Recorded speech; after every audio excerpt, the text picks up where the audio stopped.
Perfect. Yes. Great. Thank you so much. Yeah, really excited to be here today. Thank you so much for having me. I am excited today to talk about our work on Adapt on the Go behavior modulation for single life robot deployment. Maybe a little bit different from the continual learning talks that you've been hearing so far. We're going to mostly focus on continual learning at deployment time, at test time. I'm a PhD student at Stanford University. This is joint work with lots of wonderful collaborators at Stanford and UC Berkeley. Um, so we have now seen a lot of agents that can be pre-trained on a wide variety of different tasks. However, when we go to actually deploy these, they still encounter a wide variety of novel situations during real-world deployment. And just to put this into perspective, here we have a collapsed building. This is a legged robot. This is part of the police force, and it's tasked with some search and rescue. And as soon as it hits this unfamiliar terrain, it falls over. And so we really want to avoid things like this happening when we deploy systems continually. And the problem is that we can't really hope to anticipate every possible test scenario. And so in this work, we're really interested in how can we get agents that adapt continually throughout deployment. So we introduce the single life problem setting to reflect this challenge. So in this setting, the agent is given some prior data, prior experience, and potentially even some prior pre-trained policies. So it knows, has some knowledge about how to act in the world.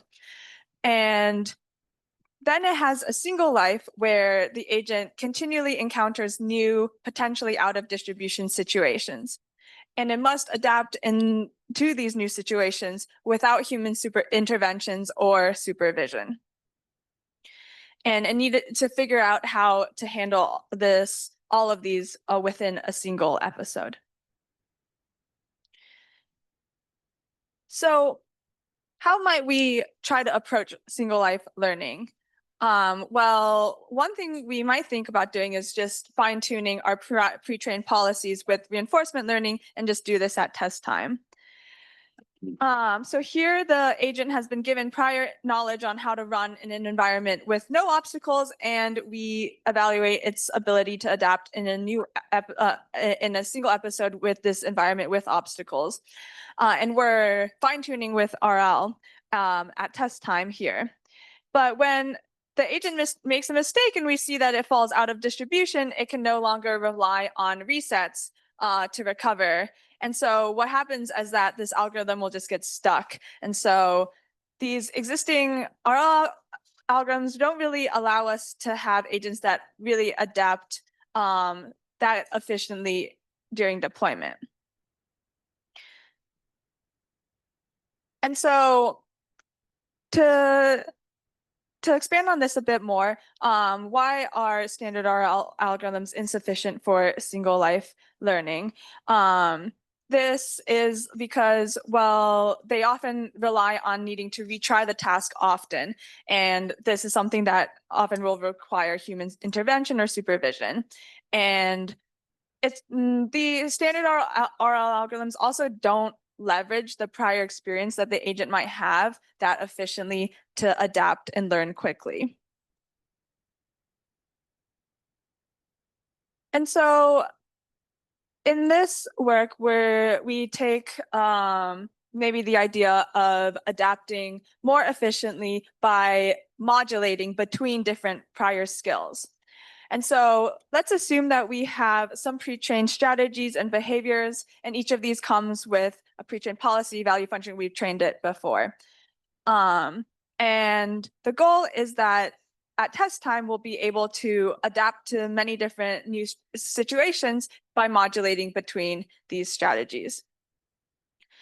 So given these pre-trained skills like walking, sliding, crouching, and so forth, we want the agent to be able to continually handle typical conditions, facing ice, damaged leg, all sorts of things that it might not have seen during training. And our hope is that it can handle these by trying different behaviors that it knows and modulating between them. Now, there is a rich body of prior work that looks at how to combine prior behaviors to solve long horizon tasks. For example, hierarchical reinforcement learning. Many of these train a high-level policy that learns to choose behaviors, but getting a policy often requires some additional online training phase, which might require a lot of online samples to learn. And so this isn't effective for learning to adapt quickly within a single life. So is there a way that we can quickly figure out which behaviors are relevant at each time step? We propose a method called robust autonomous modulation, or ROAM, and the key observation is to leverage the expressive power of each behavior's value function to guide this selection. Since value functions already inherently contain a lot of detailed information about potential rewards associated with different states for each behavior. So for a given behavior, if it can likely succeed in that scenario, the value function at that state would be pretty high.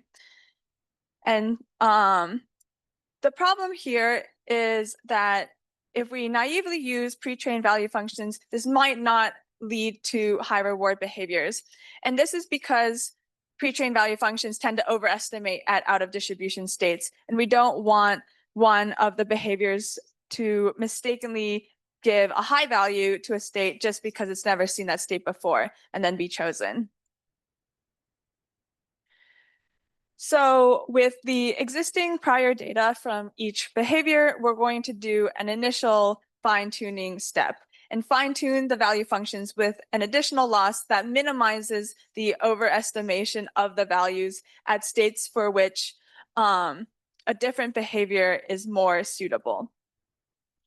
So we have our standard Bellman error, and then we additionally add a cross-entropy loss between the softmax of the values of the behavior and the behavior index from which the state was visited. And so what this does is it trains each behavior to separate in value between states that it visits versus ones that other behaviors visit. And it pushes up the values for states that it visits and pushes down the value for states that other behaviors visit. And so in this way, it's less likely to overestimate at unfamiliar states. And then once we have these fine-tuned value functions for each behavior, at test time, we just sample one from the softmax distribution of the value functions and then execute that action.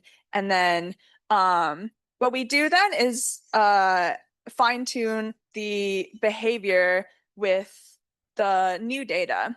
And then we can move on to the next time step. And so in this way, we're able to adapt at each time step, both at the behavior level, and then we can also fine tune the parameters of the individual behaviors on the new experience that it's seeing at test time that's most newly relevant. So this selection mechanism quickly identifies an appropriate behavior in a given situation without learning a separate high-level controller. It's agnostic to how pre-trained policies and value functions are obtained. And it provides, and importantly, it provides this mechanism for adapting within a single episode to a variety of situations and allowing these behaviors to still be fine-tuned on this new experience that's most relevant to it. And so we have a little bit of a theory in the paper on why this additional cross entropy loss helps. And the high level idea is just that it will rescale the value functions so that at some weight of the loss, it will constrain or it can constrain each behavior's value to be lower than the value of the behaviors for which that state appears more frequently. And so it gives us a notion of conservative generalization where we reduce the value overestimation in unfamiliar states so that if at least one behavior is familiar, then our chosen behavior will not have much worse performance than the its value function estimate. And empirically, what this looks like is that before fine-tuning, we have these values, and then after fine-tuning, we see that rho maintains high values for behaviors that the behavior finds in distribution and decreases the value to the orange tan color for the behavior in out of distribution states. So how does this do for actually leading to better adaptation? In simulation, we evaluated 2 different settings, one on with this locomotion robot on varying joint stiffness, and another with ground friction. And we evaluate the number of steps to succeed at the task. So the smaller, the better. We compare to a state-of-the-art fine-tuning method, RLPD, a state-of-the-art meta-RL method, RMA, as well as using a high-level classifier to predict the skills. And we find overall with Rome in orange, we're able to be over 2 times as efficient as prior methods that are, as these other prior methods that are designed for fast adaptation. And so, and then we also tested this in the real world on a real robot. We took a robot, pre-trained it with walking with different legs frozen, and then put roller skates on the feet and tried to get it to walk well. And we found that our method actually enables the robot to slide forward on these roller skates without ever seeing them during training, just by continually adapting and modulating between these behaviors. It can also pull different amounts of luggage without ever having pulled any luggage before. And some of this is like quite heavy. And we see on the right here, like it even like speeds up a bit when it gets a little lighter, and then it learns to continue pulling. And so, yeah, it's able to really adapt to these different payloads without pulling any object before. And so across these different situations, we measured the average time falls to completion, and we found that it significantly outperforms the baselines. Takeaways, we want to push forward, I guess, the setting of single life learning, as it provides a natural setting in which to study continual autonomous adaptation to novel situations. We find that this tends to reflect the many different situations of deployment. And we find that just simply fine-tuning with RL struggles to recover from out of distribution states, but fine-tuning with RL additionally with this behavior modulation does a lot better. And we propose ROAM, this algorithm for autonomous deployment time adaptation, where the key idea is to fine-tune with this behavior identifiability loss to apply a relevant behavior at each time step. Thank you very much. This thanks to my collaborators, and happy to take any questions.